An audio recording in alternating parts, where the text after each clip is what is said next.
আসসালামু আলাইকুম সবাইকে। সবাই কেমন আছেন? আশা করছি সবাই ভালো আছেন। নতুন আরও একটি রেসিপি নিয়ে আপনাদের মাঝে চলে আসলাম। এই রেসিপিটি একবার খেয়ে দেখুন, সবাই আপনার ফ্যান হয়ে যাবে। আর অবশ্যই এই রেসিপিটি খাওয়ার পরে সবাই রিকোয়েস্ট করবে বারবার এই রেসিপিটি তৈরি করার। একদম ভিন্নভাবে এই রেসিপিটি তৈরি করেছি। আজকে আমি ক্ষীর খুরমা তৈরি করে দেখাবো। ভীষণ টেস্টি, না খেলে বুঝতেই পারবেন না, আর হেলদি তো অবশ্যই। চলুন সরাসরি রেসিপিতে চলে যাই। প্রথমে আমি চুলায় একটি প্যান বসিয়ে দিয়েছি। দিয়ে দিব ফুল ক্রিম নিয়েছি 1 লিটার, পুরোটাই এখানে দিয়ে দিব। যখন মিষ্টি আইটেম তৈরি করি ট্রাই করি ফুল ক্রিমটা নেওয়ার, টেস্ট ভালো আসে।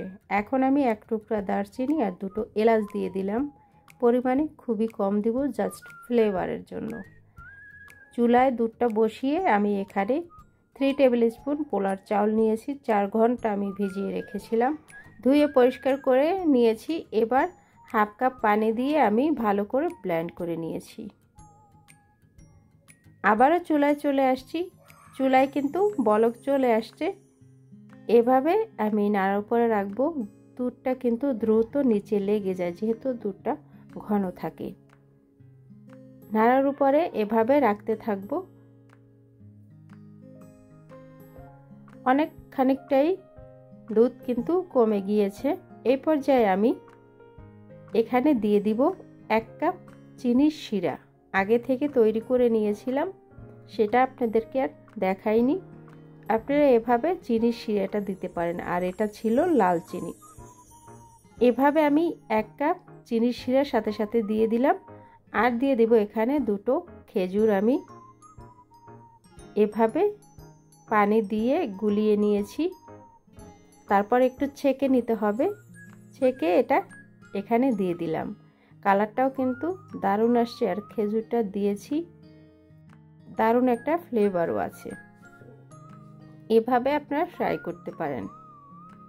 এখন আমি এখানে দিয়ে দিব যে চালটা আমি ব্লেন্ড করে রেখেছিলাম সেটা।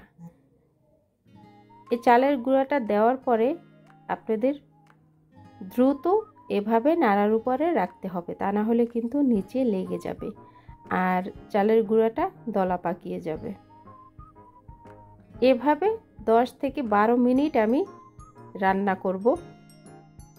লবণ দিয়ে দিলাম সামান্য পরিমাণে। মিষ্টি জিনিসে আমি লবণ কম দিই, তবে চাল যেহেতু ঘরে থেকেই আমি চালটা দিয়েছি, এটা রেডি ফুড না বা রেডি মিক্স কোনো চাল না, সেজন্য লবণটা একটু দিতেই হবে।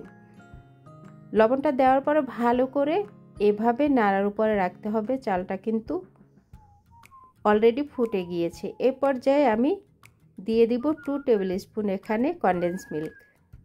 কনডেন্স মিল্ক কোনো সুইট আইটেমে দিয়ে দেখুন, টেস্ট দ্বিগুণ বেড়ে যায়। আর কনডেন্স মিল্কটা দিতে হবে উঠানোর ঠিক 5 মিনিট আগে। এভাবে আমি চুলার আঁচটা একদম লোতে রেখে 2 থেকে 3 মিনিট আমি এভাবে চুলায় রাখবো, আর নাড়ার উপরে অবশ্যই রাখতে হবে।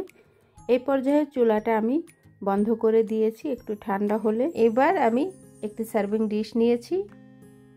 ক্ষীরটা এখানে পুরোপুরি উঠিয়ে নিব। একবার খেয়ে দেখুন, বিশ্বাস করুন আপনাদের খেতে ইচ্ছে করবে। মাশাআল্লাহ, আমাদের সবার একবারেই খেয়ে আমরা শেষ করে ফেলেছি, এতটা টেস্টি হয়েছিল। আর খুব একটা বেশি তৈরি করিনি। আর মিষ্টি জিনিস এভাবে তৈরি করে আপনারা কিছুক্ষণ ফ্রিজে রেখে দিবেন 2-3 ঘন্টা, তারপরে খেয়ে দেখুন আপনাদের ভালো লাগবে। এবার কিছু বাদাম উপরে দিয়ে দিলাম, আর দিয়ে দিব একটি খেজুর। আমি এভাবে টুকরো করে নিয়েছি। ক্ষীর খুরমা, সেজন্য আমি খুরমা দিয়েই এটা ডেকোরেশন করে নিয়েছি। দারুণ লাগছে দেখতে, আর খেতেও মাশাআল্লাহ ভালো লাগবে। আশা করি আপনারা ট্রাই করে দেখুন। আজকের মতো বিদায় নিব, আবার নতুন কোনো রেসিপি নিয়ে আপনাদের মাঝে চলে আসব। সে পর্যন্ত সবাই ভালো থাকবেন, সুস্থ থাকবেন, নিরাপদে থাকবেন, আর আমার চ্যানেলের সাথেই থাকবেন। আল্লাহ হাফেজ।